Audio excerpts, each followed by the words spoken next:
Conditions दोनों की similar हैं। वो भी कभी करता है, क्या कंडीशन चाहिए उसको भी, उसको क्या कंडीशन चाहिए जी सर, क्या कंडीशन चाहिए उसको? कर्म। कौन से किस कर्म में वो द्वितीय करेगा, कैसे कर्म में द्वितीय करेगा जी? इप्सितम में जो कर्म अनभिहिते कर्मणि, ये विशेषण है उसका ना। अनुक्त कर्म कर्म में। कैसा होना चाहिए?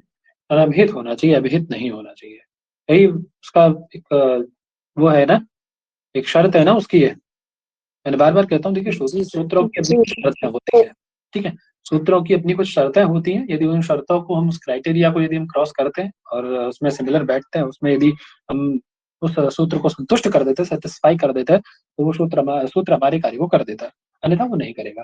ठीक, तो ये जो सूत्र है आपका, ये बस दो ही शर्तें हैं इसकी। एक, आपका कर्म कैसा होना चाहिए? ईप्सित तम होना चाहिए। और सेकंड, आपका वह कर्म अनभिहित होना चाहिए। तभी वह उस कर्म में क्या करेगा? द्वितीय करेगा। बात समझ में आ गई? ऐसे ही अब आ जाओ कर्ता तृतीया। ठीक है, आपके कर्ता और करण में कौन विभक्ति होती है पंडित जी? तृतीया होती है। कब होगी ये तृतीया करने में? क्या कंडीशन है उसकी तृतीया करने वाले सूत्र की? कब करेगा वो? कोई शर्त है उसकी? वो यहाँ एक शर्त है क्या? अनभिहित है। यहाँ भी वही लग रहा है कि वो अनभिहित होना चाहिए। क्या होना चाहिए? अनभिहित कर्ता होना चाहिए, अनभिहित ही करण होना चाहिए। तभी वह, तभी उसके उपरांत ही वह तृतीया उसमें कर पाएगा। समझ में आ गई? अन्यथा तो कौन विभक्ति हो जाएगी उसमें? अन्यथा तो कौन विभक्ति होगी उसमें भाई? फटक से बोलते जाओ। बोलो कौन विभक्ति होगी अन्यथा? हाँ जी, किस अर्थ में, किस अर्थ में होगी? बोलो बेटा। प्रातिपदिकार्थ में। प्रातिपदिक में खत्म हो जाएगी। किस अर्थ में होगी? प्रातिपदिकार्थ में। अच्छे से तैयार करो, देखो समझ रहे हो। इस बार ये रिवीजन वाला झंझट न रख के मैंने ये सोचा है कि इस बार आप लोगों का एक इधर से ही पूरा सिलेबस कंप्लीट करते हैं। ठीक है, अभी क्या अपने मार्च चल रहा है, ठीक है, अप्रैल लास्ट और मई स्टार्ट, मिड मई तक सिलेबस अपने लोग निपटा लेंगे। ठीक है, जिस हिसाब से चल रहा है अपने लोग अच्छी गति से चल रहा है, और मई मिड मई तक अपना सिलेबस कंप्लीट हो जाएगा। सारी चीजें हम लोग पढ़ चुके हों, है ना। साहित्य वाले पे आप लोग ध्यान नहीं दे रहे हैं, और आपको पता है आपका साहित्य सबसे ज्यादा वीक है, और साहित्य में आपको बहुत ज्यादा काम करने की जरूरत है। जेआरएफ के लिए नहीं, जेआरएफ के लिए थोड़े बहुत साहित्य से भी काम चल जाएगा, लेकिन आगे जब आप जॉब में जाएंगे तो किसी भी इंटरव्यू, किसी परीक्षा में, आप ये समझ लीजिए कोई भी पेपर यदि कोई भी आयोग का आप देते हैं तो उसमें 60% साहित्य रहता है पंडित जी, समझ रहे हैं, और बाकी के 40% में सारे विषय रहते हैं। तो आप ये बहुत ध्यान से साहित्य को बहुत ध्यान दीजिए। ठीक, ये सामान्य परिचय वगैरह कराया जा रहा है, कराने वाला कोई मूर्ख नहीं है, वो आपको करा इसलिए आप अपने आप से भी कर सकते हैं, वो सरल है सारा विषय। कराया क्यों जा रहा है? ताकि आप वहां जुड़ें, लगें और करें। अपने आप से तो आप बहुत महान है करने वाले, है ना। तो करिए, यदि कोई करा रहा है अपना समय देकर के आपके लिए दे रहा है तो करना चाहिए उसको आप लोगों को, और लोग नहीं कर रहे हैं आपकी त्रुटि है। ठीक है, हमारा क्या है, हम तो करवा देंगे उसको, उसके बाद में कराने वाला व्यक्ति करा रहा है वो टेस्ट करा देगा अपना, बस हो गया हमारा काम, इतना ही तो है। हम आपके आके बैठ के साथ के थोड़ी ना पड़ेंगे आपके, बाकी तो कार्य आपका है ना। नहीं बार बार कहेगा कोई आपसे ये बात कि आप पढ़िए करिए पढ़िए करिए, नहीं कहेगा कोई आपसे बार बार ये बात। ठीक है, तो क्या क्या बोल रहा था मैं, हाँ, मिड मई तक हम लोग, अप्रैल मई मिड जून तक सिलेबस कंप्लीट करके, और फिर रिवीजन की अपेक्षा जो जितने टेस्ट हो रहे हैं अभी अपने, ये टेस्ट प्लस और जहां से जो क्वेश्चन मिलेंगे हम केवल केवल क्वेश्चन लगाएंगे उस समय। समझ में आ रही बात? और जो क्लिष्ट ग्रंथ होंगे, क्वेश्चन के आधार पे हम चीजों को उधर लेके जाएंगे, क्वेश्चन के आधार पे रिवीजन चलेगा। समझ में आई बात इस बार? ठीक है, जी सर। मई से ही प्रारंभ कर देंगे शीट को, है ना। तो इसीलिए मैं कह रहा हूँ आपसे, जो भी पढ़ाया जा रहा है उसको साथ के साथ तैयार करते चलिए, है ना। हालांकि प्रोसेस बहुत अच्छा है, पिछली बार की अपेक्षा लोग अच्छा कर रहे हैं, लेकिन और बेहतर करने की जरूरत है। ये भाव्या सब लोग बोलते नहीं है, मूर्ख बने बैठे रहते हैं, और ये गलत है, ये नहीं ठीक है ना। आप लोगों की आवाज मुझे आनी चाहिए, आप लोग नहीं बोलते, आप लोग पुराने बच्चे हो, आप पढ़े हो, आप लोगों को बोलना चाहिए, पढ़ना चाहिए। समझ में आ रही बात? आप लोगों की आवाज मुझे आनी चाहिए, विपाशा बहन जी, भाव्या, है ना। ये क्या नाम है, शिवानी यादव और ये प्रीति बाला, मतलब आप लोगों को बोलना ही चाहिए। विजेता, है ना, जिज्ञासा, सब आप लोगों की तैयारी इस बार बहुत अच्छी होनी चाहिए। यशस्वी, मतलब सब लोग आप लोग पुराने बच्चे हो, है ना। ठीक है, तो बराबर आप लोगों की आवाज मुझे सुनाई देनी चाहिए। ठीक है सर। जी भैया। बाकी जी विद्वान, भैया। जानकार जी है, भैया। समझदार है ना, जो करेंगे बेस्ट करेंगे। ज्यादा समझाने की आवश्यकता भी नहीं है मुझे तो। चलिए, कंपटीशन बहुत है बेटा, समझे। जी भैया, अभी ऐसा लग रहा है कि रिवीजन होता जा रहा है तो फिर अच्छी तैयारी हो सकती है, और है भी सभी। हाँ, तो करो ना, करा और अच्छा करना पड़ेगा। चलिए, तब बात समझ में आ गई आपको कि तृतीया कहाँ होगी। ठीक है, कर्ता कर्म कर्ण और उसमें कर्ता और कर्ण में आपकी तृतीया होती है कब, जब वह कर्ता कर्ण आपके कैसे होते हैं, अनभिहित होते हैं, तो उसमें तृतीया होती है। ठीक है, रामेण बाणेन हतो वाली इत्यादि उदाहरण हम देख लिए थे, क्योंकि सूत्र इनका आधा अधूरा था, है ना। आचार्य से कुछ त्रुटियां रही, छूट गया कुछ, है ना। वार्तिककार ने बाद में आने के बाद देखा कि भैया प्रकृत्या चारु प्रायेण जिका गोत्रेण गारिया समय नहीं थी, विषमे नहीं थी, द्विद्रोणेन धान्य की जाती, सुखे न दुखे नहीं आती, इत्यादि प्रयोग भी प्राप्त होते हैं, उनमें तृतीया हो रही है, क्योंकि अन्य सूत्रों से प्राप्त ही नहीं है। तो फिर उनको कहाँ सेट किया जाए, तो बोले ठीक है, इसके लिए एक वार्तिक बनाते हैं और इसको प्रकृत सूत्र में ही ऐड कर लेते हैं इनके अनुसार। ठीक है, तो वो कह देते हैं कि केवल कर्ता करण में तृतीया नहीं होगी, अभी तो क्या होगा, कर्ता करण के साथ साथ प्रकृति आदि जो शब्द हैं, है ना, प्रकृति प्रायेण गोत्रेण समय नहीं थी, विषमय नहीं थी, द्विद्रोणेन सुखेन दुखेन, ये सब जो शब्द हैं, इनके योग में भी इनके साथ भी, इनमें भी सॉरी, इनके योग इनमें भी क्या होगी, तृतीया होगी। केवल कर्ता कर्म में तृतीय, कर्ता और कर्ण में तृतीया नहीं होगी, तो इनमें भी तृतीया होगी। बात समझ में आ गई, बोलो। जी सर। ठीक है, चलिए जी अब आगे भैया। चलते हैं।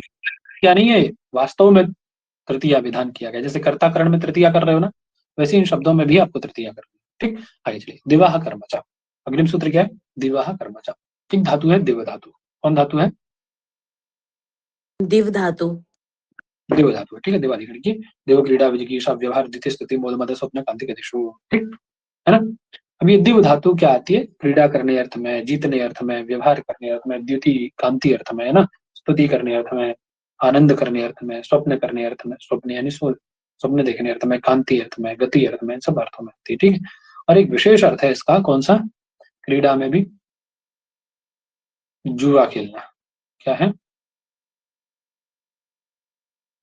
जुआ जुआ खेलना। खेलना। ठीक है, जिसको हम लोग दिव्यति ऐसा करके बनाते हैं, दिव्यति, दिव्यता, दिव्यंती, दिव्यसी, दिव्यता, ऐसा करके बनाते हैं। ठीक है ना। तो अब कोई व्यक्ति है, वो क्या कर रहा है, पासों से खेलता है, क्या करता है, पासे जानते हो ना, देवदत्ता क्या करता है, पासों से खेलता है, या ऐसा कर तो देवदत्त की जगह युधिष्ठिर करता है ना, सवार कहते नहीं, युधिष्ठिर पासों से खेलता है। ठीक है ना। ठीक सर। जी भैया।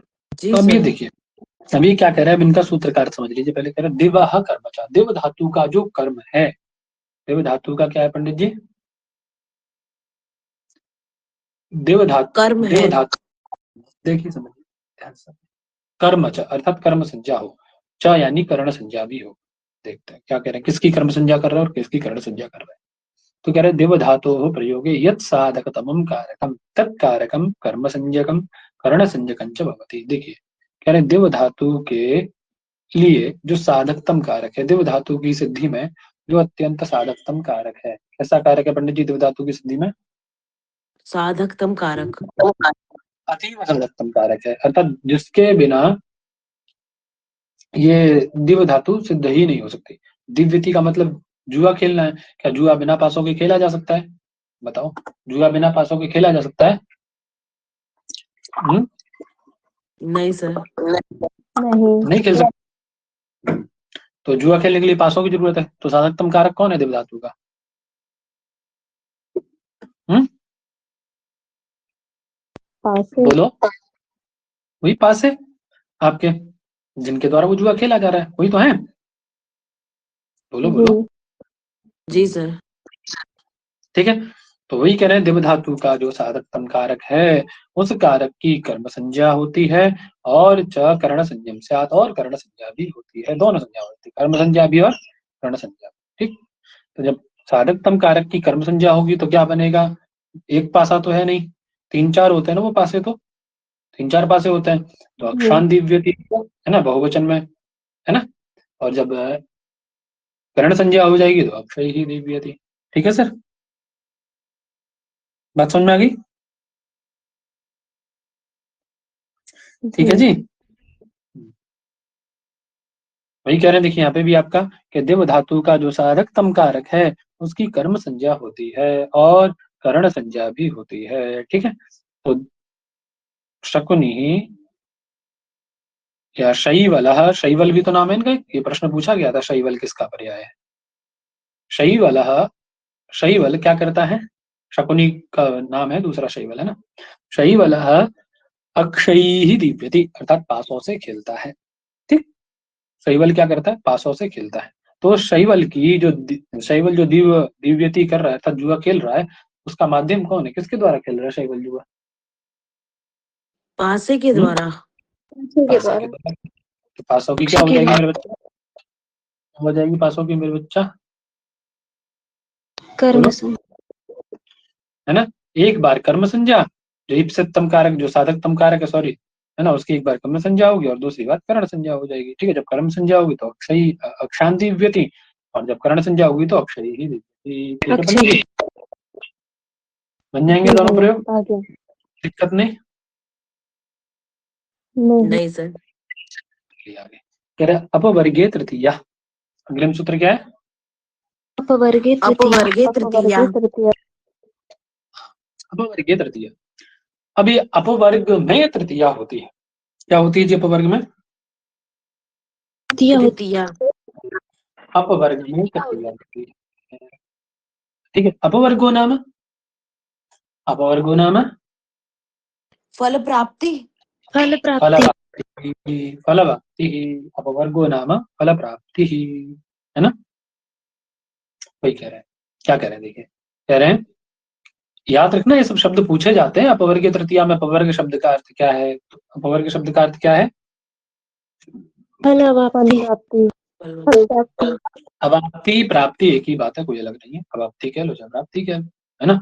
तो फल की प्राप्ति या फल की अवाप्ति ही अपवर्ग कहलाती है। तो कह रहे हैं कालवाची शब्द या अध्ववाची शब्द, एक सूत्र आप पढ़ के आए थे द्वितीया के अंतिम में, द्वितीय विभक्ति जब हम लोग खत्म कर रहे थे तो वहां पे एक सूत्र पढ़े थे लास्ट में, ये कालाध्वनो हो अत्यंत संयुक्त, थे ना। जी सर। क्या कह रहा था ये सूत्र, क्या कह रहा था कि कालवाची शब्द या मार्गवाची, अध्ववाची शब्द, कालवाची वही भूत भविष्य वर्तमान इत्यादि जो भी काल है आपका, कोई भी 1 घंटा 2 घंटा 10 दिन, दिन घंटा मिनट सेकंड पल, सब कालवाची शब्द होते हैं। ठीक है, अब कहीं कहीं आपने देखा होगा क्षणम क्षणोत्क्षिप्त गजेंद्र कृत्यना, आता है ना वहां पे, तो क्षणम में जो वो हुई है वो द्वितीया किससे हुई है, क्षणम क्षणोत्क्षिप्त गजेंद्र कृत्यना, तो क्षणम में द्वितीया है किससे हुई है पंडित जी, क्षण कालवाची है कि नहीं, कालवाची से हुई है। काल अर्थ में हुई है, समझ में आई बात।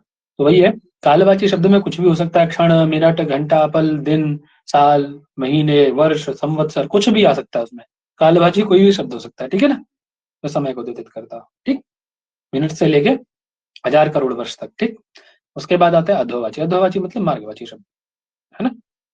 इनके साथ अत्यंत संयोग जब गम्यमान होता है, कैसा संयोग गम्यमान होता है, अत्यंत संयोग गम्यमान होता है। अत्यंत संयोग। जितना वो काल चला, एक क्षण काल चला तो एक क्षण वो व्यक्ति रहा, वो काल 1 साल का है तो 1 साल वो कार्य हुआ, मतलब यही अत्यंत संयोग है। ठीक, ऐसी अर्धवाची भी है ना, योजनम कुटिला नदी, एक योजन यदि मार्ग है तो एक योजन तक वो नदी टेढ़ी ही है ना। योजनम पर्वतः, एक योजन यदि मार्ग है, एक योजन यदि मार्ग है आपका, एक योजन तक वो जो पर्वत है वो विद्यमान है, उस एक योजन में 1 इंच भी कम नहीं है। समझ में आई बात। तो अत्यंत संयोग गम्यमान है योजन का पर्वत के साथ में, नदी का उसके साथ, योजन के साथ में, तो ये सब क्या है, अत्यंत संयोग हो गया। तो जब अत्यंत संयोग गम्यमान होने पे जो कालवाची शब्द और अधोवाची, उसमें हम लोग कौन विभक्ति कर रहे थे, कौन विभक्ति कर रहे थे, द्वितीय विभक्ति। सीधे द्वितीया, मतलब कर्म वर्म की कोई चक्कर नहीं पड़ रही थी ना, कर्म संज्ञा करनी द्वितीया करेंगे, ऐसा कुछ नहीं था ना। काल शब्द है, अध्व शब्द है, उनसे सीधे द्वितीया कर रहे थे, सीधे द्वितीया उनमें कर रहे थे। ठीक, अब वहीं अब यहाँ कोई फल प्राप्ति इत्यादि तो नहीं हो रही थी, केवल संयोग मात्र है। लेकिन ये जो प्रकृत सूत्र आया है थोड़ा सा एक कदम आगे चला गया उससे। कितना चला गया उससे? एक कदम आगे, एक कदम आगे। क्या कह रहा है देखो, एक कदम आगे जाके कह रहा है कालवाची शब्द या अध्ववाची शब्दों से अत्यंत संयोग गम्यमान होने पर, है ना, अपवर्ग अर्थात फल प्राप्ति यदि हो रही है, फल प्राप्त हो सत्याम, है ना, क्रिया परिसमाप्ति ही अर्थात क्रिया की समाप्ति हो जा रही है। हमारी बात पंडित जी, क्रिया की समाप्ति, यही क्या है पंडित जी? फल प्राप्ति है, यही अपवर्ग है। अरे कोई भी फल की प्राप्ति आपको कब होगी? जब क्रिया समाप्त होगी।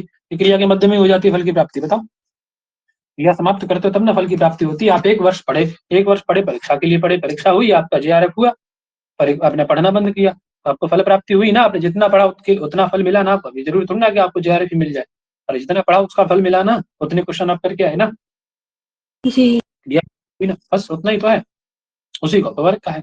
तो बोले भैया कालवाची शब्द जैसे देवदत्त एक वर्ष पढ़ता है, ठीक, तो अब यहाँ देवदत्त का एक वर्ष पढ़ने से, अध्ययन क्रिया उसके पढ़ने से अत्यंत संयोग है कि नहीं?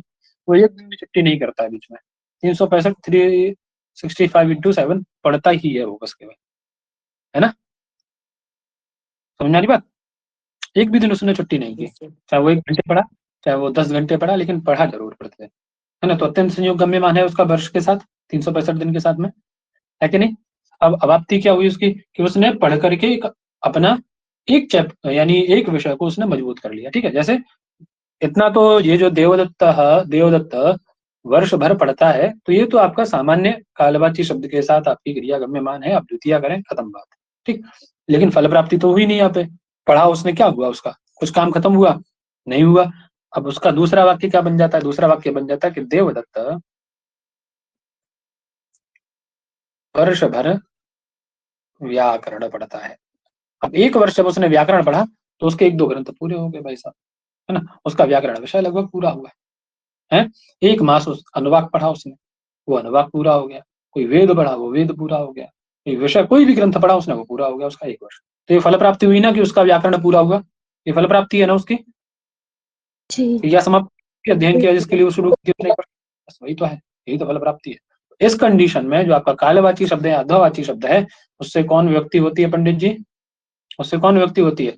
अपवर्गीय गम्यमान है, अर्थात गम्यमान हो तो कालवाची और अध्ववाची शब्दों से अत्यंत संयोग होने पर तृतीया विभक्ति होती है। देखिए अत्यंत संयोग वगैरह सब होना ही चाहिए, बस एक चीज एक्स्ट्रा है उससे, फल प्राप्ति। यदि अत्यंत संयोग होने पर फल प्राप्ति हो जाती तो तृतीया, कालवाची और अध्ववाची में यदि फल प्राप्ति नहीं होती है तो द्वितीया। समझ में आ गई होगी बात आपको, सिंपल सी बात है बहुत। क्यों जी? आ गया सर, आ गई अब सर। किसी को नए पुराने किसी को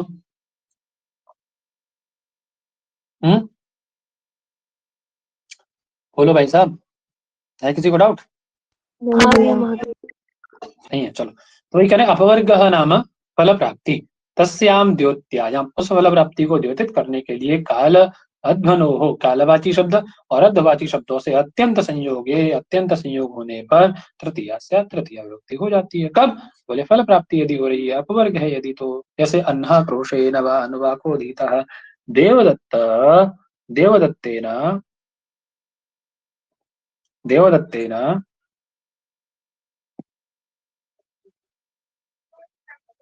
कहना, यानी दिन भर क्या पढ़ा उसने? अनुवाको अधीता।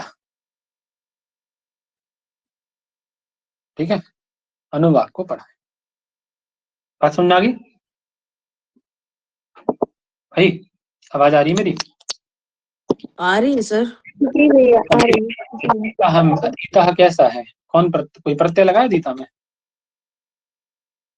पढ़ा, खादितः, गतः, पठितः, अधीतः, कौन प्रत्यय उसमें?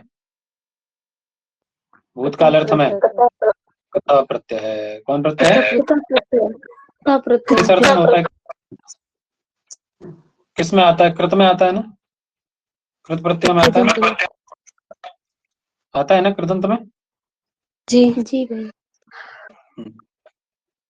कृत प्रत्यय होने के कारण यहाँ कुछ उक्त होना चाहिए ना, चाहे तो कर्ता उक्त होना चाहिए, चाहे कर्म उक्त होना चाहिए, दो ही होते हैं। कर्तृवाच्य होना चाहिए तो कर्मवाच्य होना चाहिए, जो उक्त होगा उसका वाच्य होगा। तो क्या उक्त हुआ है देखो यहाँ पे, आपके अनुसार तो क्या ही उक्त हुआ, बताओ क्या उक्त दिख रहा है आपको? इतना सरल प्रश्न है यार, बोलो। उक्त हेतु प्रथमा, प्रथमा होती है, तो प्रथमा व्यक्ति कहाँ दिखाई दे रही है आपको, ये बताओ मुझे। अधीतः में। आके ऐसा फेंकेंगे ना, एक हड्डी साबुत नहीं बचेगा तुम्हारा, बता रहे हैं। आप बता रहे हैं जब अधिता कृदंत है उसके कारण कोई युक्त होना चाहिए, तो कर्म और कर्ता में से कोई ना उक्त होगा। आधा हल कर दिया हूँ, केवल आधा पूछ रहा हूँ। चाहे तो कर्ता उक्त हो चाहे कर्म उक्त हो, अब कौन कर्म है और कौन करता है इसमें, इतना भी नहीं पता आप लोगों को।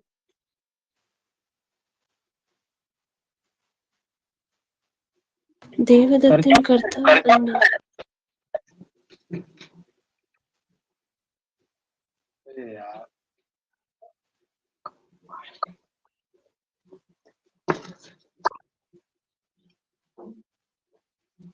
या तो बोलो नहीं तो माइक म्यूट कर लो, जो भी हो। कौन करता है इसमें? देवदत्त कर्ता। देवदत्ता करता है। कहाँ गए, क्या नाम है, भाव्या वगैरह, काहे नहीं बोलते हो जी?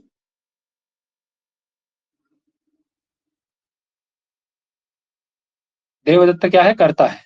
एक मिनट को, है कौन कौन यहाँ पे? भाव्या, काहे नहीं आवाज आ रही तुम्हारी? नैन्सी, आवाज काहे नहीं आ रही तुम्हारी? आइसक्रीम खा रहे हैं? अजी सर वो अभी अभी घर आए, कॉलेज गए थे ना आज, इसलिए नहीं बोल रहे थे। अब आगे बोलो, उल्टा क्या है इसमें? देवदत्त क्या कर्म है, कौन उक्त हुआ है? अरे क्या कर रहा है देवदत्त, हलवा खा रहा है, क्या कर रहा है? अनुवाद पढ़ रहा है। अनुवाद पढ़ रहा है, तो कर्म क्या होगा, क्या इप्सित है देवदत्त को? काहे नहीं बोल? अनुवाद। अब इन दोनों में से कोई एक उक्त होना चाहिए इस अधिता के कारण। कौन उक्त हुआ है इनमें से, बताओ। कहाँ प्रथमा दिख रही है आपकी आंखों को? अनुवाक हुआ। अनुवाके में। अनुवाक में। इतनी देर से खाए फालतू दिमाग खा रहे थे हमारा। कोई अन्हा बोल रहा है, कोई अधिता बोल रहा है, कोई कुछ अंड का बंड बोले जा रहे हैं। क्या बुद्धि खराब कर रहे थे इतनी देर से? मतलब इतना भी पता नहीं है भाई, आपने नियम नहीं पढ़ा है, बताओ। आपने नहीं पढ़ा है कि तिंकृत तद्धित और समास के द्वारा अभेद होता है।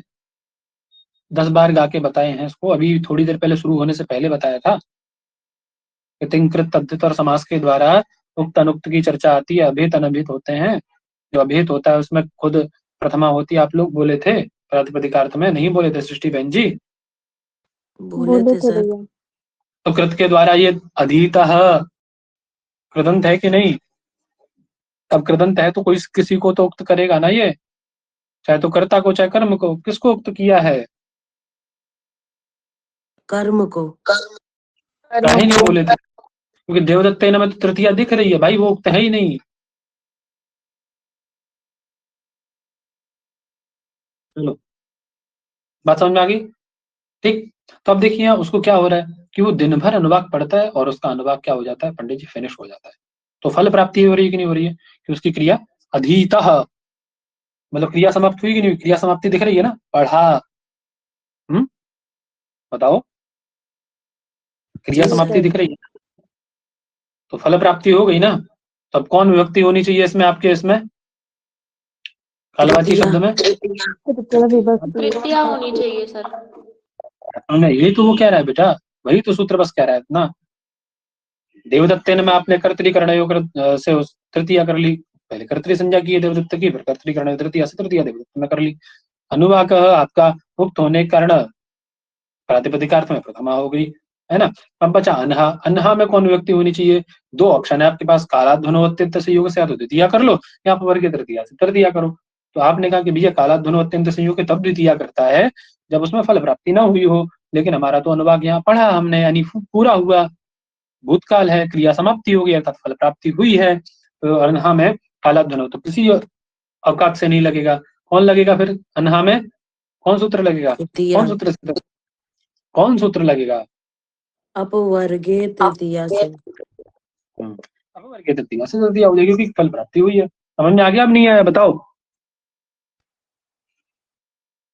आ गया भैया। आ गया सर। वित्ते पे भी जिन्हें नहीं आया वो क्या ही कहूँ उनके लिए। फिर अपवर्ग किम, आपने अपवर्ग क्यों ग्रहण किया सूत्र में? नहीं करते तो क्या दिक्कत थी? है तो बोले भैया फल प्राप्ति ना होने कंडीशन में भी आपका तृतीया होने लग जाती है और कालाध्वनो सीधी फाइट होती है इसकी, होती ना। केवल यही तो अंतर है कालाध्वनो अत्यंत संयोगी और इसमें अपवर्ग का ही तो अंतर है फल प्राप्ति का केवल। जी भैया। जी सर। जी है ना। जी भैया। देवदत्त मास भर पढ़ता है लेकिन उसको कुछ नहीं आता, है ना। हमारी जैसे ही होगी, है ना। हम लोग महीने भर पढ़ते हैं लेकिन सब जीरो बट्टा सन्नाटा है। जब टेस्ट का नंबर आता है तो नहीं।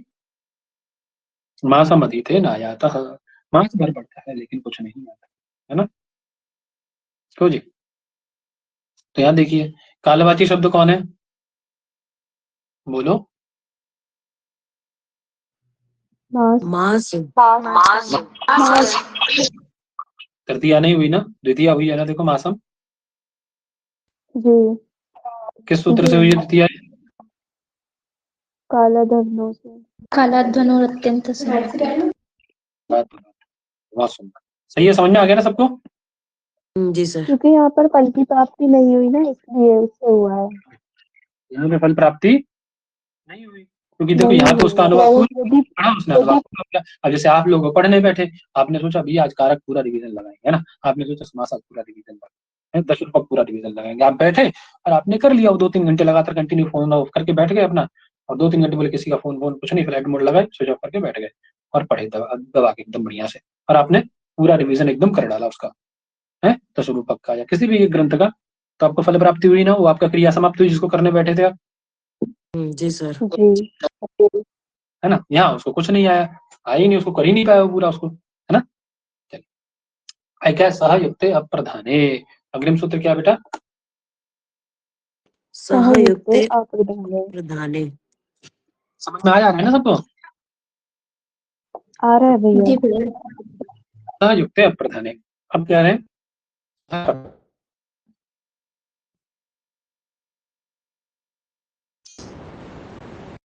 ठीक है ना। तो कह रहे अप्रधाने, सबसे पहले अर्थ समझ लीजिए। अप्रधाने तृतीया विभक्ति भवति। जो अप्रधान का जो भी कारक अप्रधान होगा उसमें उसमें कौन विभक्ति हो जाएगी पंडित जी? तृतीया। तृतीया विभक्ति हो जाएगी। ठीक है, करता होंगे दोनों में से एक जो अप्रधान होगा या जो अप्रधान कारक होगा, कारक के लिए ज्यादा अच्छा रहेगा, है ना। इसमें अप्रधान कारक में कौन विभक्ति होती है बेटू? तृतीया विभक्ति। तृतीया विभक्ति। तृतीय विभक्ति होती है। ठीक है बेटा। कब होती है, क्या कंडीशन है? क्या कंडीशन है?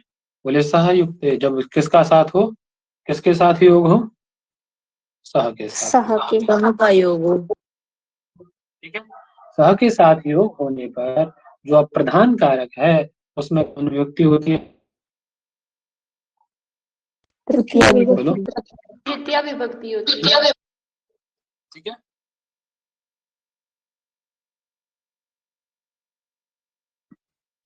वृत्तिकार कह रहे हैं, देखो वृत्ति सर हम लोगों की वजह से आवाज कट रही है कि सर आपकी आवाज कट रही है? आवाज नहीं आ रही है।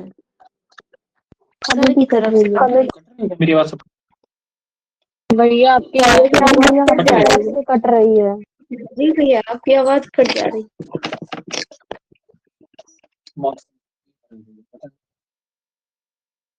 कट रही है क्या? जी भैया। आवाज नहीं आ रही है। एक मिनट रुको, एक काम करता है, उसमें वाईफाई दूर पड़ जाता है ना, वाईफाई को वाईफाई किधर वो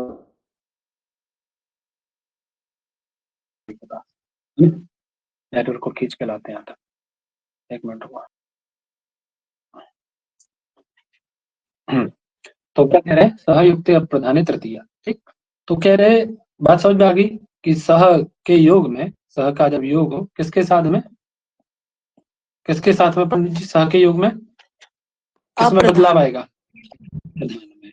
प्रधान में नहीं, अप्रधान में तृतीया होती है। किसमें तृतीया होती है पंडित जी, अप्रधान। अप्रधान। अप्रधान। चलिए देखते हैं क्या कह रहे हैं, पुत्रेण सह आगतः पिता, क्या वाक्य बनाए, पुत्रेण सह आगतः पिता, ठीक है। अर्थात पिता के साथ आया हुआ कौन, पुत्र। कौन आया पिता के साथ है, पुत्र आया है। पुत्र। ठीक है। पिता जा रहे थे कहीं पे, बोले हम भी चलेंगे, हम भी चलेंगे, नहीं। बचपन में करते थे सब लोग ऐसे, कई बार तो माँ जी के द्वारा पिताजी तब भी ले जाए, माँ जी के द्वारा तो कुटाई भी कर दी जाती है, नहीं। जी, जब ज्यादा जाने की जिद करो तो चलो, रहता है छोटे बच्चे का एक। तो क्या कह रहे हैं, कौन प्रधान है, निमंत्रण किसको था, पिता को, कौन उसके साथ आ गया, आया कौन है उसके साथ, पुत्र। पुत्र। प्रधान कौन है, प्रधान कौन है, आगत आगमन क्रिया का संबंध किसके साथ है, पिता। आगमन क्रिया का संबंध, प्रधान। आगमन क्रिया के साथ संबंध किसका है, पिता का, है ना। और सह का योग किसके साथ है, जी। पुत्रेण अप्रधान के साथ। तो अप्रधान में क्या हो जाएगी पंडित जी, क्या तृतीया हो ये प्रधान में हो से, जाएगी। तृतीया। ठीक है, ठीक है सर। जी पिता सर। क्या हो गया, आगता प्रत्यांत है, कृदंत है, कृदंत है ना, जी। जी। कृदंत होने के कारण क्या हो जाए, कौन उक्त होगा यहाँ पे, किस पे इसका कहर बरसेगा, कृदंत का, कौन उक्त होगा, पिता।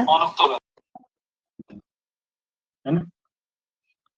आगे चलते हैं, एवं इसी प्रकार से, क्योंकि सह के जिस प्रकार से आपने अप्रधान में सह के योग में तृतीया की है, उसी प्रकार से एवं साकम सार्धम समम योगेति, है ना, तृतीया। अर्थात साकम के योग में, साकम शब्द का योग जिसके साथ होगा उसमें तृतीया, सार्धम के योग में,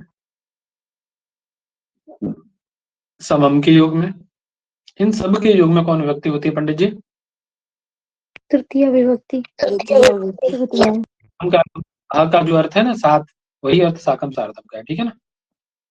चलिए क्या कह रहे हैं, विना भी तदयोगम तृतीया, एक शब्द है वीणा, कौन शब्द है, वीणा, है ना। विना। वीणा की विभक्ति हो जाती है पंडित जी, तृतीया। तृतीया। तृतीय विभक्ति। है ना। कहाँ से पता पड़ा, बोले वृद्धो यूना इत्यादि निर्देशाधिक सूत्र है, वृद्धो यूना तलक्षण देगा, वृद्धो यूना जो सूत्र है वहां से हमें पता पड़ता है, ठीक है। इसके योग में भी ये विभक्ति होती है। चलिए आगे चलते हैं, आगे क्या है, ये नांग विकारा, कौन सूत्र है फिर, ये नांग ये विकारा। नांग विकारा है। कह रहे हैं, अब देखिए अंग शब्दों अत्र, यहाँ शब्द पहले शब्दों के अर्थ ध्यान रखिए आप ज्यादा से ज्यादा, ठीक है। कह रहे अंग शब्दों अत्र, अंग शब्दों अत्र अंग समुदाये शरीरे वर्तते। अंग का मतलब ये पार्ट्स ऑफ बॉडी नहीं है, अंग का मतलब यहाँ पे क्या है, अंग का मतलब क्या है, अंग का समुदाय शरीर, क्या है, अंग इनका का समुदाय शरीर। है ना शरीर।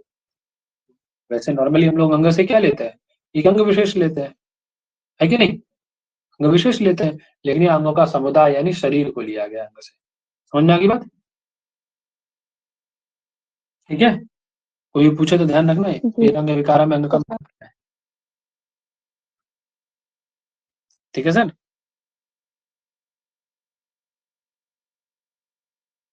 ठीक है, जी सर।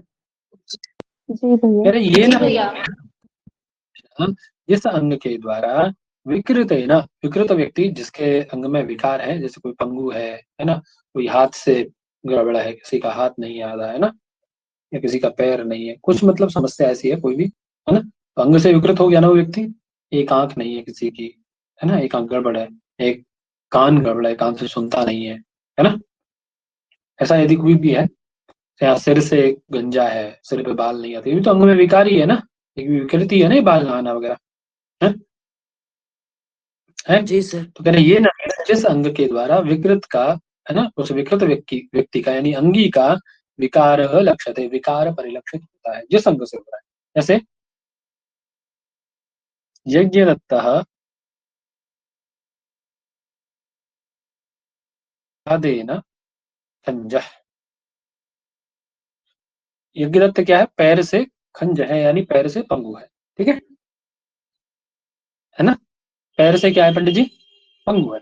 अब देखिए यज्ञदत्त कौन हो गया, विकृत हो गया ना, अंगी हो गया है ना, यज्ञदत्त कौन है, विकृत अंगी है ना, बोलो जी जी सर। अंगी है ना, अंगी है ना, विकृत है ना ये, तो कह रहे ये न अंगे न विकृते न अंगी न, विकृत अंगी का विकार परिलक्षित होता है। किस अंग से परिलक्षित हो रहा है वह, इस अंगी का विकार विकृत का किस अंग से परिलक्षित हो रहा है, पैर के, पैर से पता पड़ रहा है ना वो खंजा है, खंज है, जिस अंग से परिलक्षित है ततः तृतीया विभक्ति होती है, उस अंग से कौन विभक्ति होती है जी, कौन विभक्ति होती है उससे, तृतीया विभक्ति। तृतीया विभक्ति होती है। जैसे अक्षणाकार, जैसे अक्षणाकार,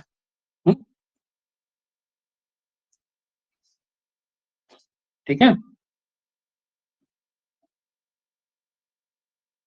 जी सर।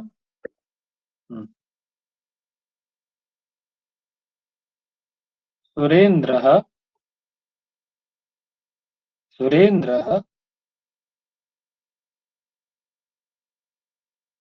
अक्षणाकार, सुरेंद्र क्या है, आंख से काना है। अब देखिए अंगी कौन है, सुरेंद्र, अरे विकृत अंगी कौन है, विकृत अंगी सुरेंद्र। अंगी कौन है, सुरेंद्र। है ना, किस अंग से उसका वह विकार परिलक्षित हो रहा है, काणत्व, काणत्व क्या विकार है ना, काणत्व विकार हो गया, तो काणत्व रूपी ये विकार किस अंग से परिलक्षित हो रहा है, उसके आंख से, समझ में आ गई बात, ठीक है। क्या ये ना अंगेना विकृतेना, ये न, अब यहाँ उठा के इसको थोड़ा सा आगे रख लो, ये न विकृतांगेना, जिस विकृत अंग से अंगिना विकार परिलक्षते, विकार परिलक्षित हो उससे तृतीया विभक्ति होती है, जैसे अक्षणाकार, है ना, आंख से काना, ठीक है साहब। अर्थात इसका अर्थ क्या हो जाएगा, अक्षी संबंधी, आंख से संबंधित कारणत्व विशिष्ट अर्थ ये परिलक्षित होता है ना। बोले आपने अंग विकार क्यों कहा सूत्र में, नहीं कहते तो, नहीं कहते तो क्या होता, बोले अक्षी कारणमस्य, आंख है कानी जिसकी, क्या वाक्य बनाया, आंख है कानी जिसकी, स देवदत्ता, ऐसा वह देवदत्त, जिसकी आंख कानी है वह देवदत्त, ठीक है ना। तो अब यहाँ बताइए, क्या यहाँ वो अंग का विकार परिलक्षित हो रहा है, जैसे आंख से काना, ऐसा बताया जा रहा था कि वो व्यक्ति आंख से काना है, यहाँ तो उसका वैशिष्ट्य बताया जा रहा है कि हाँ जिसकी आंख कानी है, ऐसा बताया जा रहा है ना। जी। यदि ऐसा नहीं कहते तो अक्षी काणमस्य, इस स्थल में भी यहाँ भी क्या होने लग जाता पंडित जी, अक्षी में जो आंख में कानापन, जैसे कहते ना हम लोग उसकी आंख में कानापन, है ना, उसकी आंख में ये समस्या है ना, उसके हाथ में ये समस्या है, बोलते ना, उसके सर में गंजापन है, तस्य है ना, शिरसि किम खल्लवाटत्वं विद्यते, है ना,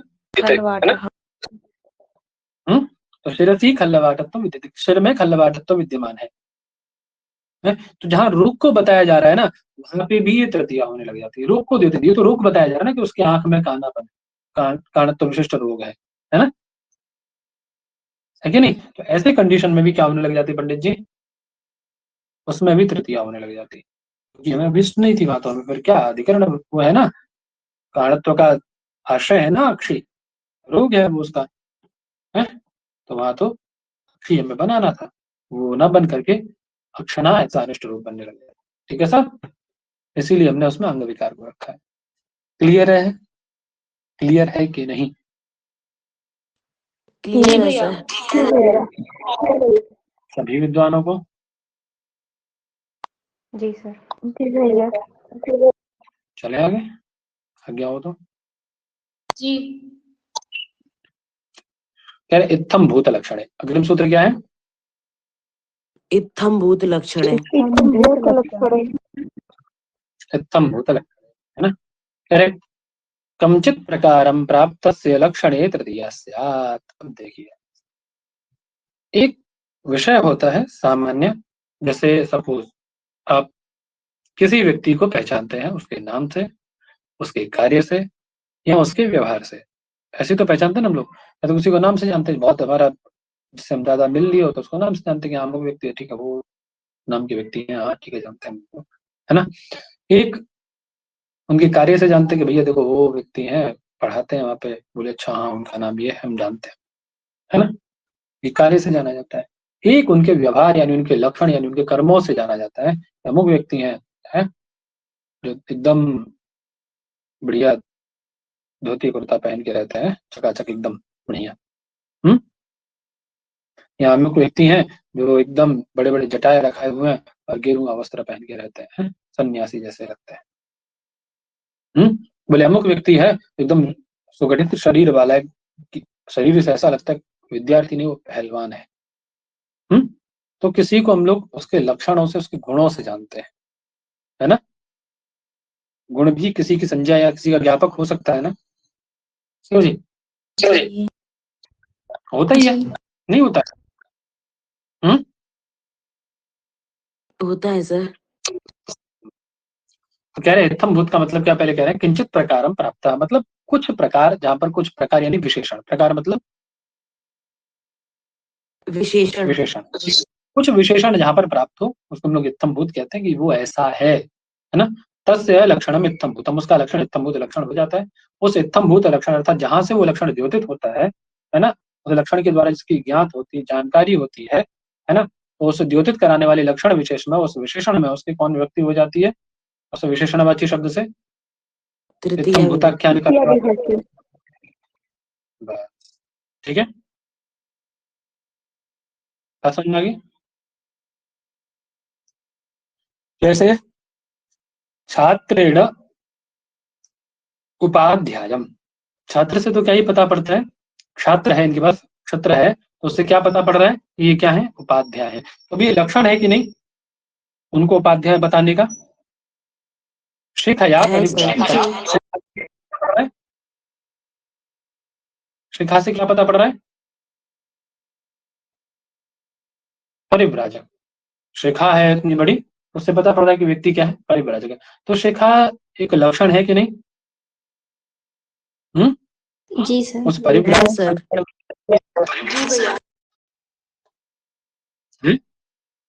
किंचित प्रकारक लक्षण है ना कि वो ऐसा है, ये लक्षण है ना उसका, इत्थम्भूत लक्षण है ना उसका, बोलो।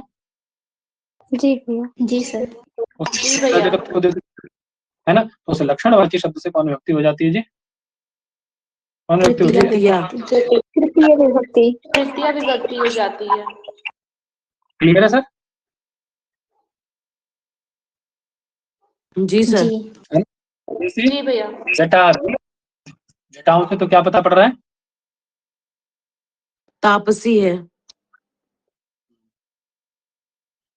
अब कोई व्यक्ति देखे आप, वो आगे आगे चल रहे हैं आपके, आप चार लोग पीछे गॉसिप करते चल रहे हो, बोले कौन है, दिख रहे हो, पता नहीं पड़ रहा, बहुत स्टाइल से चल रहा है, कौन है? बोले यार कपड़ों से तो वैरागी जैसे, वैराग प्रतीत होते, साधु संत जैसे हैं। बोले ठीक, बड़ी बड़ी जटाएं, तपस्वी होंगे, बहुत बड़े तपस्वी होंगे। नहीं, आकृति से तो क्या, शरीर इनका एकदम लंबा चौड़ा ऐसा लग रहा है, पहलवान है कोई। ये सारे लक्षण है ना, आप जो गैस कर रहे हैं उनको उनके स्वरूप के आधार पे सारे लक्षण द्योतित कर रहे हैं ना आपको। तो उस लक्षणवाची शब्दों में जिन जो जो लक्षण आप लगा रहे हो चाहे उनकी आकृति को लेके, चाहे उनके वस्त्रों को लेके, चाहे उनकी जटाओं को लेके, चाहे उनके कमंडलों को लेके, चाहे उनके छत्र को लेकर के, चाहे उनके दंड को लेकर के, जो जितने गैसेस आप कर रहे हैं, जितने लक्षण आप द्योतित कर रहे हैं, जितने लक्षण आप उसमें गैस कर रहे हैं, वो सब लक्षण है। ठीक है, और उन सब लक्षणों से कौन व्यक्ति होती है? यदि वो लक्षण आपको ज्ञान करा रहे हैं किसी का, तो तृतीय विभक्ति। तृतीया विभक्ति है। ठीक है ना। जटा भी तापसा मतलब जटा से ज्ञाप्य हो रहा है उसका तापसत्व विशिष्ट अर्थ, है ना। वो जटाएं ज्ञापित करा रही है कि ये तपस्वी है, समझे पंडित जी, है ना। ऐसी आकृत्याशूर है, आकृत्याशूर, तो क्या बनेगा ऐसे ही? बोले आकृति ज्ञाप्य, है ना, आकृति ज्ञाप्य सूरत्व विशिष्ट अर्थ, ये तो बनेगा ना। आकृति ज्ञाप्य सूरत्व विशिष्ट अर्थ बनेगा, नहीं बनेगा? जी बनेगा सर। इसका बना दो, चलो। अच्छा, वेशेण यति, वेशेण यति, वेश से यति पता पड़ता है, बनाओ उसका ऐसे ही लक्षण बनाओ। वेशेण ज्ञाप्य यति यत्व विशेष अर्थ, सही है, विशिष्ट अर्थ, है ना। ठीक है, तो समझ में आ गया ना सबको? समझ में आया नहीं आया? जो भी ज्ञापित कराने वाला शब्द है, आप स्कूल की ड्रेस पहन के जा रहे हो, ठीक है, अब कहीं खड़े होकर बदमाशी कर रहे हो, मान लो कोई कुछ रास्ते में बगीचा वगीचा पड़ता है, आप घुस गए उसमें, है, बचपन करते हैं लोग ऐसा, बहुत करते हैं सब शरारत, घुस गए बगीचे में और फूल वूल तोड़ दिए, उसके बहुत सारे फल वल तोड़ लिए, उसके निकाल लिए। अब देखा किस स्कूल का ड्रेस है, बोले स्कूल से तो ये बाहर के बच्चे नहीं है, स्कूल से पता, ड्रेस से पता पड़ रहा है कि हम स्कूल के बच्चे हैं। तो किससे पता पड़ा? वो उसको ड्रेस देख के पता पड़ा ना, ड्रेस से ना। ड्रेस क्या लक्षण है ना हमारा कि ये विद्यार्थी है और अमुक स्कूल के है। हाँ सर। तो जी आपकी वेट से पता पड़ रहा है ना कि हाँ अमुक उनके बच्चे हैं, वहां के विद्यार्थी हैं। ठीक है, तो वही कह रहे हैं, कंचित प्रकारम प्राप्त से लक्षण तृतीया स्यात्, किसी प्रकार का यदि प्राप्त लक्षण है उस लक्षणवाची शब्द में कौन व्यक्ति होती है? तृतीय व्यक्ति होती है, जटा भी तापसा इत्यादि आपका प्रयोग बन जाता है। ठीक है साहब? जी सर, है ना, तो क्लियर हो गया सबको? चलिए अगले सूत्र है रस्याम कर्मणि। क्या सूत्र है? संयोन्य संपूर्वस्य, सम है ना पे पर आप सम, है ना, संपूर्वक यदि ज्ञावबोधने धातु है, कौन धातु है? ज्ञावबोधने। ठीक है, संपूर्वक से जानाते हैं, संपूर्वक ज्ञावबोधने धातु से यदि युक्त रहता है तो उस ऐसी ही संजानिते बनेगा प्रयोग आपका। क्या बनेगा? संजानिते। ठीक, तो इस धातु के कर्मणि कारक, कर्म कारक में द्वितीयायाम प्राप्तायाम, द्वितीया प्राप्त होने पर अन्य तरस्याम यानी विकल्प से तृतीया विभक्ति भी होती है। इसका मतलब दो विभक्तियां होती हैं, द्वितीया प्राप्त है, अन्य तरस्याम विकल्प से कौन और हो जाएगी? तृतीया हो जाएगी। इसका मतलब द्वितीया भी होगी और तृतीया भी होगी। ठीक है सर, बात समझ में आ गई? किसके कारक में? किसके कारक में? वही कह रहे हैं, संपूर्वक ज्या धातु के, जा धातु के कर्म कारक में द्वितीया प्राप्त होने पर विकल्प से तृतीया विभक्ति होती है। तो संजानिते बन रहा है ना, संजानिते है ना प्रयोग आपका, संपूर्वक ज्या धातु है कि नहीं संजानिते में? जी। कर्म कारक है कि पिता को अच्छी तरह से, वो कहता है ना बालक, बोले भाई पार्टी है तो अपने पिताजी से पैसे मांग लेना। नहीं भाई मेरे पिताजी नहीं थे, हम जानते हैं बहुत कंजूस आदमी है, मैं पिता को अच्छी तरह से जानता हूँ, है। तो क्या करें, अहम पितरम संजानीते, संजानीते मतलब सम्यक प्रकार से जानता हूँ, है, मेरे पिताजी को सम्यक प्रकार से जानता हूँ। तब देखिए संजानीते का कर्म क्या है, तो किसको जान रहा है? देव, देवदत्त किसको जानता है? पितरम संजानीते ना, पिता को जानता है, कर्म है ना, पिता को जानता है।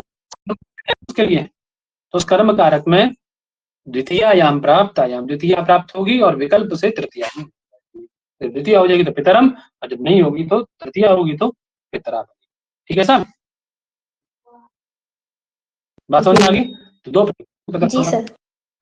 अब बनेगा संपूर्वक ज्यादा। ठीक है, अब जरूरी नहीं कि पिता का उदाहरण दिया जाए, जिसको आप अच्छे से जान सकते हैं, अपने मित्र को, माँ को, बहन को, जिसको अच्छे से जान सकते हैं, है ना, सखा सखी जिसको जान सकते हैं। ठीक, कोई किसी को नहीं जानता आज के समय में, तो नहीं जान सकता किसी को, किसके मन में क्या चल रहा है, बहुत विडम्बना है। तो तेरे रखा जाए क्यों जी? सर तृतीया का लास्ट सूत्र बचा है खाली, देख ही नहीं पाया। चलो हे तो क्या सूत्र है, खत्म करते हैं। चलो डाल तृतीया को, क्या है हे तो। अभी हेतु है क्या, हेतु किसे कहा जाता है? देखिए बता रहे, दो चीजें हैं, आप लोग पढ़े होंगे, कारण और एक हेतु। क्या दोनों एक ही हैं?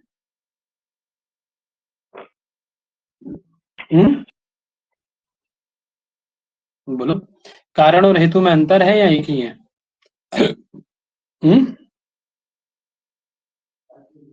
बोलो, अलग अलग होते हैं। अलग अलग हैं पंडित जी। अलग अलग है दोनों, हेतु अलग कारण अलग, याद रखना। कह रहे हैं फल साधन योग्य पदार्थ, फल को सिद्ध करने में जो योग्य पदार्थ है लोक में, उसको क्या कहा जाता है पंडित जी?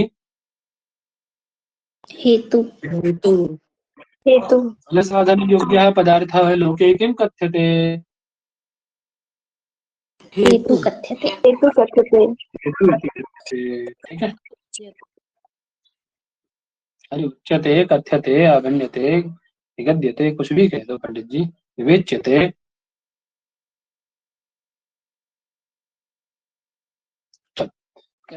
हेतु के अर्थ में, हेतु का जो भी अर्थ है, अब हेतु के जो भी अर्थ हो सकते हैं, देख क्या क्या अर्थ हैं वो आगे सब आगे दिखेगा आपको।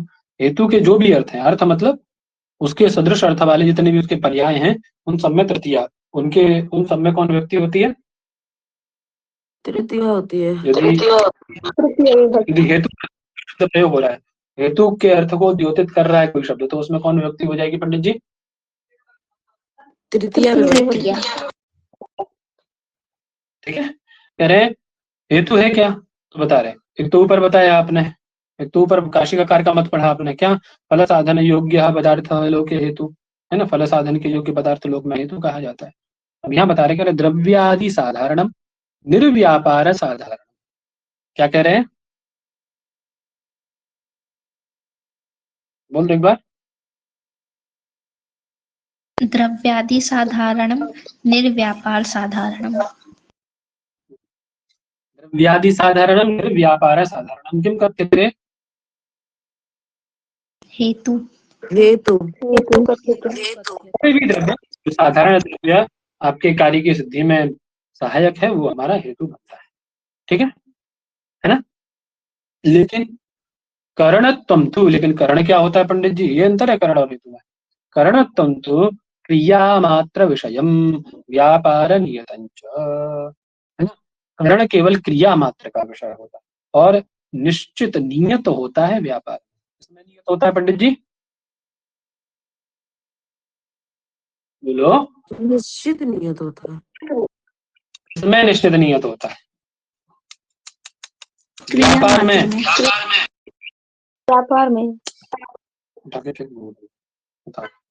क्रिया मात्र का विषय होता है और व्यापार में नियत होता है। कौन? कारण। करण। हाँ, करण। बात समझ में आ गई? दोनों की डेफिनेशन अलग है, दोनों पूछे जाएंगे। द्रव्यादि साधारण निर्व्यापार साधारण, द्रव्यादि साधारण को क्या कहा जाता है? साधारण द्रव्य या व्यापार से रहित, जिसका व्यापार से लेना देना थोड़ा सा कम है, निर्व्यापार साधारण है ना, उसको क्या कहा जाएगा? हेतु कहा जाएगा। और जो क्रिया मात्र का निश्चित रूप से जो विद्यमान रहेगा वो क्या है? करण है। और करण होता ही हमारा ऐसा, व्यापार में निश्चित रूप से पढ़ रहे हैं, उधर तर्क भाषा में नहीं पढ़ रहे हैं करण को, कितना पढ़े हैं, कितना व्यवहार हुआ है करण पे, तो है कारण करण पे नहीं हुआ है। हुआ है सर। असाधारण कारण को करण कहा जाता है, नहीं पढ़ के आओ पीछे, बोलो। जी सर। क्रियावाची में जो अत्यंत सहायक उपकरण है वो कौन है? करण। फिर तो ये तो अंतर है करण और हेतु में, समझ में आ गया होगा सबको। कह रहे जैसे दंडे न घटा, सर फल साधारण योग्य वाला ये भी डेफिनेशन है सर।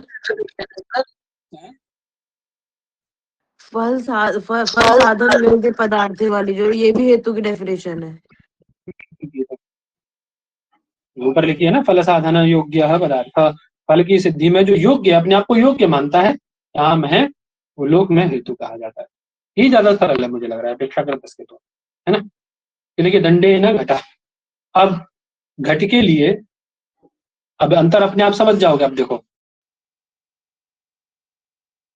घट बनाना है तो घट के लिए क्या चाहिए आपको पंडित जी? चक्र, चीवर, गण सब चाहिए, नहीं चाहिए?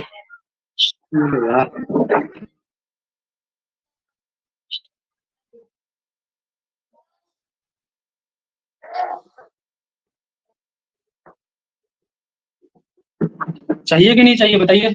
चक्र, चीवर, कुलाल इत्यादि सब आवश्यक कारण है कि नहीं उसके? है? बोलो भाई। है सर। है ना, सारे के सारे हैं, दंड भी आता है उसमें, है ना। अब लेकिन अति आवश्यक कौन है? अति आवश्यक कौन है जिसके बिना घट नहीं बन सकता? मृत्तिका, मृत्तिका है ना। मृत्तिका है कि नहीं बताओ? तो मृत्तिका क्या हो गई? व्यापार। मृत्तिका जो निर्माण है वो व्यापार नियत कहाँ पर है? मृत्तिका में है कि नहीं? मृत्तिका से ही घट बन सकता है? क्रिया मात्र विषय कौन है? मृत्तिका है, वही कारण है उसके प्रति, असाधारण कारण है ना। ऐसे ही बाण, राम बाण से बाली को मारता है तो बाण क्या है? क्रिया मात्र का विषय, हनन क्रिया मात्र का विषय कौन है? बाण है। हनन रूपी जो मृणव व्यापार है, जो उसका व्यापार है, वो कहाँ नियत है? उस बाण में नियत है कि नहीं? तो तभी तो कर्ण बना वो। क्यों जी पंडित जी? अब हेतु तो उसमें उसकी प्रत्यंचा हो सकती है, उसका धनुष हो सकता है, राम का उसकी इच्छा हो सकती है, सब कुछ हो सकता है। हेतु तो बाली भी, वो भी हेतु है, क्या बोलते हैं, सुग्रीव भी हेतु है ऐसे तो, उसको मरने के लिए उसने कहा, प्रेरित किया कि आप हमारा काम करो, हम आपका करेंगे, तभी तो मारे, तो वो भी हेतु है। तो बात समझ में आ गई? तो साधारण द्रव्य हेतु हो सकता है, लेकिन जो विशेष द्रव्य है वो कारण होता है। समझ में आ गई बात, है ना। अब हेतु का आप एक दूसरा नाम कारण दे सकते हैं। तो कारण करण में अंतर होता है ना आपके, कारणों में कारण कई हो सकते हैं, लेकिन उनमें जो स्पेसिफिक होता है उसी को हम लोग कारण मानते हैं। असाधारण कारण को ही कारण माना जाता है ना। ये अंतर है बस हेतु। ये डेफिनेशन जो आप पढ़ रहे हैं, ये डेफिनेशन आपके कारण की भी हो सकती है, ठीक है। आप कारण के रूप में भी इसको प्रयोग कर सकते हैं। द्रव्यादि साधारणम निर्व्यापार साधारणम कारणम, ऐसे आप कह सकते हैं। बात समझ में आ गई? जी भैया। आ गया भैया।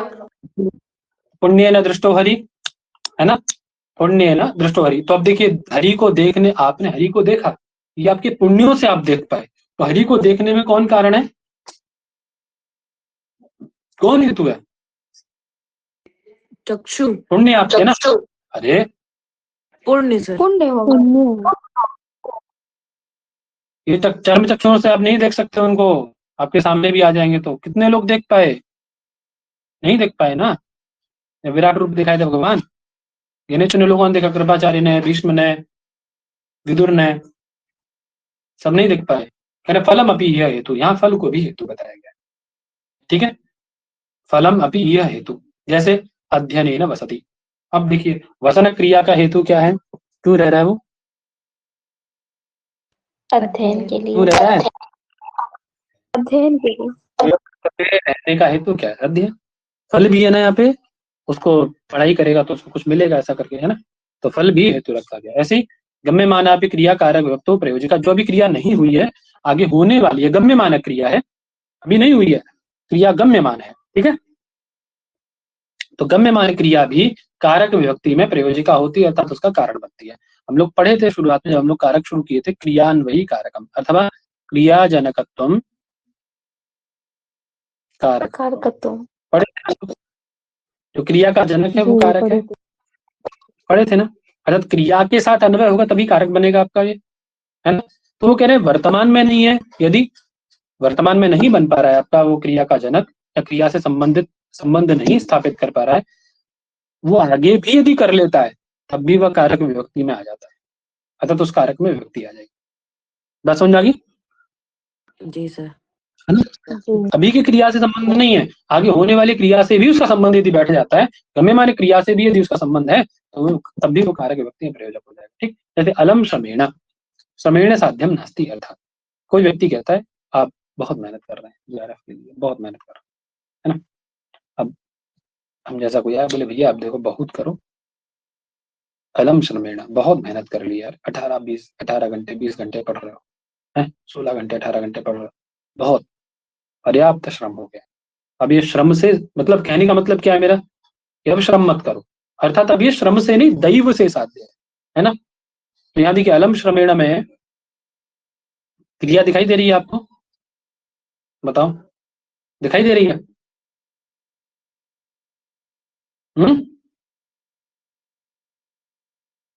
भैया आवाज आ रही है मेरी? आ रही है सर। तो बताओ क्रिया दिखाई दे रही है आपको अलम श्रमेण में? अलम्बव्य श्रमेण क्या है, तृतीयांत है, नहीं दिखाई दे रहा है? जी जी सर। तो क्रिया कहाँ है आपको?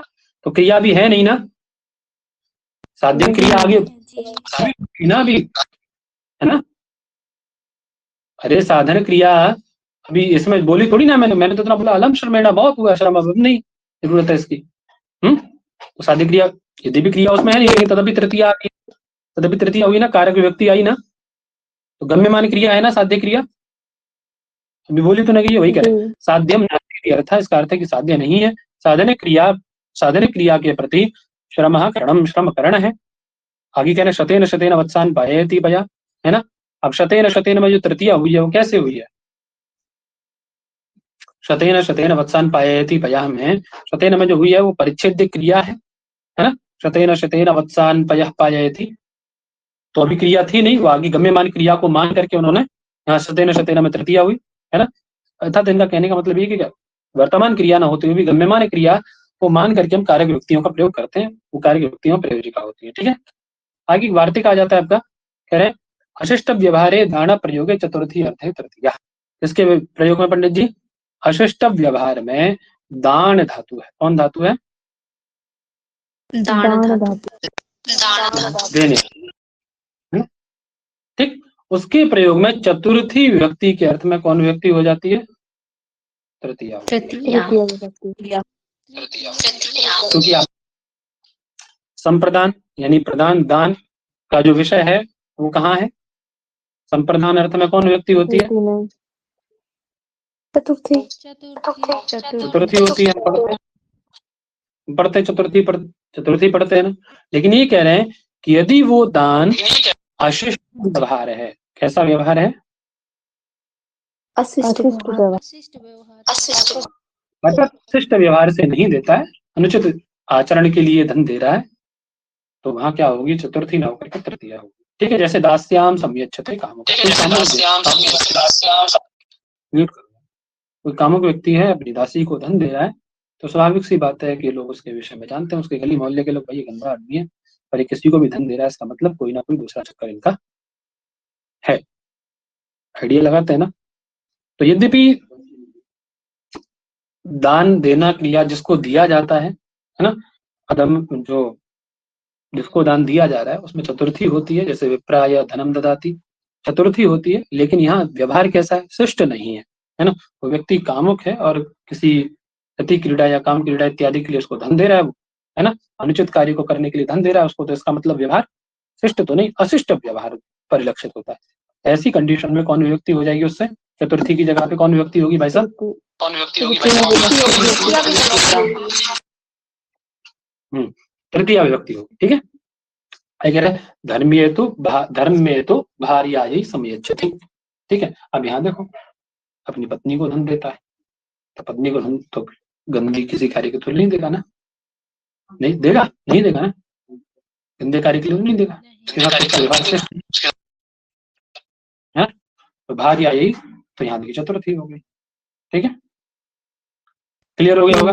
मतलब चतुर्थी के अर्थ में तृतीया वही होगी अशिष्ट होगा। आपसे यहाँ सिंपल सा पूछा जाता है, वार्तिक 2 बार पूछा गया, 2 बार शायद पूछा गया कि अशिष्ट व्यवहार में दान धातु के प्रयोग में कौन विभक्ति होती है चतुर्थी के अर्थ में, तो तृतीया होती है ना। या फिर ये दे देगा दास्याम संयच्छते कामो का, ये उदाहरण दे देगा आपको, आपसे पूछ लेगा कि यहाँ पर किसके अर्थ में कौन विभक्ति हुई है, चतुर्थी के अर्थ में तृतीया हुई है, अथवा किस व्यवहार में कौन सी विभक्ति हुई है। तो आपको याद होना चाहिए कि अशिष्ट व्यवहार में दान धातु के प्रयोग में चतुर्थी के अर्थ में तृतीया हुई है। क्लियर है बात? बोलिए आकीना। जी सर। जी भैया। संप्रदान अर्थ में चतुर्थी हुई, यहाँ सिंपल है। ये भी देते कि भार्यायी समयच्छति, धर्मे तो भार्यायी समयच्छति है, भार्यायी में चतुर्थी किस अर्थ में हुई है, तो यहाँ तो संप्रदान अर्थ में हुई है। ठीक है ना, यहाँ तो किस अर्थ में हुई है? जी संप्रदान। संप्रदान अर्थ।